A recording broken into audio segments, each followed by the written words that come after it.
Oh, hello! So our second guide for the running will be on Spurt, our lovable little kobold friend. Kobold! Centipede on his stick! Alright, Spurt here. The kobold inventor is crafty and quick with his hands. He builds improvised weapons in the hope of gaining some new advantage in combat. Spurt never knew he would have such lasting appeal when he met a mighty group of adventurers in a cave. But here we are, back to the guilds with his awesome inventions. This clever kobold brings his 11 days of life experiences to the champions, along with a really cool centipede. It's a centipede catapult. He launches centipedes at everybody with his catapult. Bleep, bleep, bleep. Use this one. Bleep, bleep, bleep. Yeah.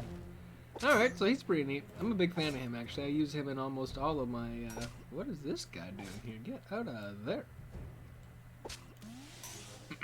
Yeah, I use him in pretty much all my campaigns. That being said, I don't have a lot of variants in what to do. Okay, pull this up. What am I looking at? No, not that one. This arrow. Here we go. Okay. Our formation. It's a little bit gangly all over the place this time around, so that'll be neat to see what translates out of that. And I forgot to mention last time, we're coming into most of these missions, although this number does change periodically. 200% bonus with achievements. Equipment is pretty, I would say, the low end of standard. Like, see, Naeli's got nothing in that slot. Celeste has nothing in that one. A lot of whites in there. Filthy whites? Yeah, so... Ooh, that was probably a little bit loud. Sorry about that. So that's what we're running. All the core champions. There we go. 200% damage there. Regular equipment. Going for Spurt. Formation's a little bit wacky. Let's see what we can do. I've been held up here for a bit. I figure it's a good time. I should probably step in and say something. Fallen Log here. Might be a tricky level. Depending on what bonuses you have, you might need to grind a little bit. Just the health points on it with the enemies getting past it. If you got champions that are attacking up front, you're your closest enemy, your closest enemy, closest enemy. So when enemies start getting past the log, it starts to get a little bit tricky. If you can get, so if you've got low gold find or low bonuses, no equipment, like if you just started yesterday, you might struggle a bit there. Otherwise, it's not really a difficult spot. Just slows you up for a minute. Alright, moving on. Oh look, Jarlaxle. Hooray! Gotta get that gold find up quick as possible. Alright, so... I messed up with Brenner this time, I suppose. Picked his specialization. Forgot I'm trying to make a video about the things you pick and stuff. Not that it really matters a whole heck of a lot. There's only two options. 50-50 is pretty easy to snag. So for his, I went with, Battle Master this time around. Just the static 100% increase, because I'm really not sure what this particular formation will hold for us. And then I got Celeste ready here, so with her... I normally go with the pro health, but I am very... or pro damage, sorry. But I'm on the fence with this one about going with the health upgrade. Because I don't know...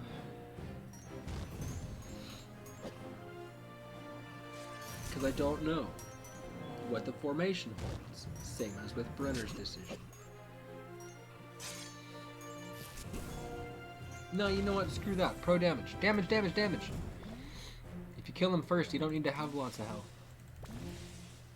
True fact. If they're dead, they can't attack you. Unless they're, like, undead. Because they're dead. But... well, you know what I mean. regardless if it's dead or undead qualification. If it has no more health points, it can't deplete yours. Okay, so for the... Actually, you know what? Look at that. So here we go, positional thing.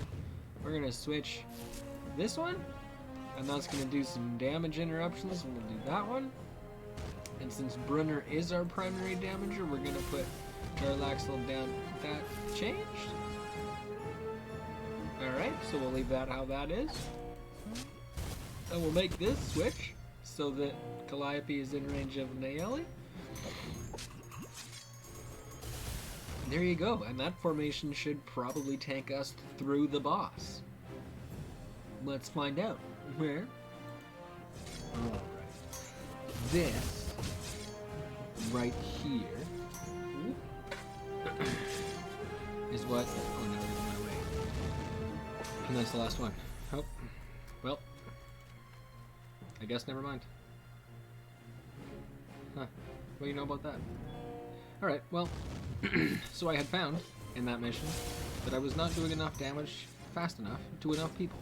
So I need to change this formation out to have multiple damage dealing champions.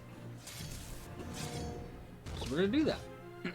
Now just for the sake of doing simple math, and I think this will work better for the formation itself in the long run as well, we're going to put Nayeli.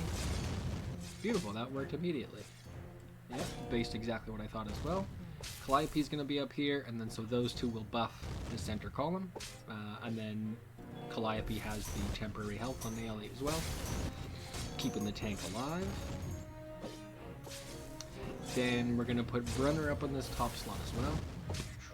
So these top three champions all buff in that column, and we're just going to leave that like that.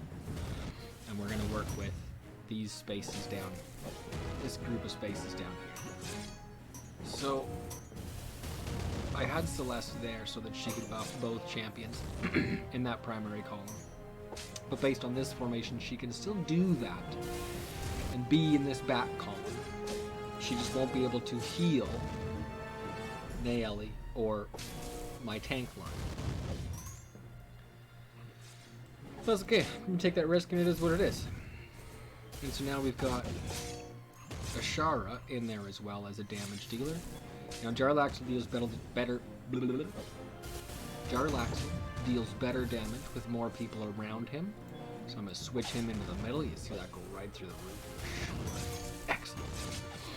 Okay, and so now I'm going to run that. So in this situation, depending on how you like to play, you could have for sure gone with Celeste's extra range on her health, and then you would have health for the tank row as well. I didn't, so good interruption. I'm going to start rambling right away. So Jarlaxle, he will do enough damage on his own without having a bonus here, so I'm going to go with Piracy. In the early couple runs, it's nice to get your favor up and your gold find up as well. Nayeli, we're going to go bonus damage. A little repetitive there, damage over health, most certainly. If they're dead, they can't hurt you.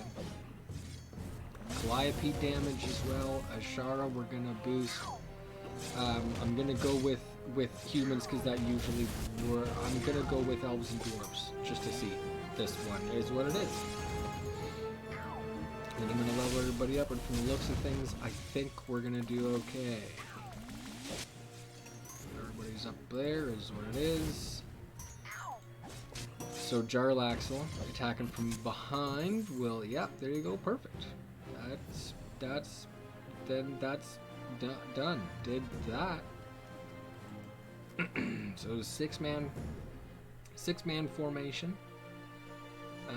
Everybody providing a buff of some kind or another to Jarlaxle and Ashara. Ashara's got the extra buff on Jarlaxle as well. Oh, my nose. Itchy and stuff and things. I don't even know that I needed a tank in that one, but I got my Calliope Nayeli combo with your tank and support champion.